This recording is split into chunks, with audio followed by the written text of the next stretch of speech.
At the beginning of this year, we saw a horrifying number of femicides in the GTA. Tonight, in the second part of our deeper look at what is being called an epidemic, we examine intimate partner violence. If you think violence against women is on the rise, those on the front lines will say you're right, and the numbers back them up. A beloved Toronto teacher has been identified as York Region's latest murder victim. A quiet residential neighborhood here in Ajax, now the scene of a crime after a woman was found dead. The body of a 42-year-old woman was found in the unit behind me. 2024 got off to a deadly start. 23 women have been murdered in Ontario since January. Most were killed in their homes by a man they knew. The victim and the male are known to each other. According to OAITH, the Ontario Association of Interval and Transition Houses, which tracks femicides from media reports, the number of women killed each year in Ontario has gone up by 68% since 2018-19. That year, there were 37 femicides. The number sharply increased in 2020 when the pandemic was in full swing. By the end of 2023, 62 women had been killed that year. We do know that they knew each other. But these tragedies are a small part of a bigger crisis that is taking place. The numbers show many other women are suffering and trying to get help. 911, can you please fire ambulance?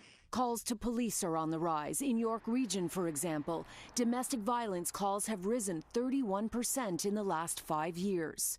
Calls to the Barbara Schleifer Commemorative Clinic, which offers legal services and counseling for women dealing with abuse, have dramatically increased as well. At the clinic, we were serving around 8,000 people pre-pandemic in 2019.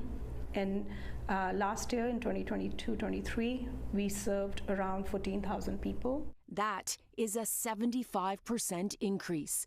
The clinic expects this year's numbers will be even higher. But it is getting harder for women in crisis to escape the violence. The shelters are full. We are constantly turning women away. That's frightening. It is. It's absolutely frightening. And you just hope that they can survive until they can find the space they need and get to safety.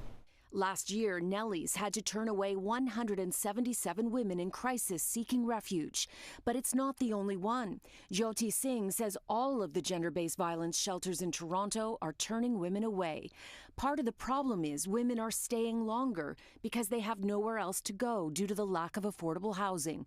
In theory, they're supposed to stay at a crisis shelter for about 3 months. If we could get them out in 6 months, I'd be really, really happy, given what we have. But now it's up to a year.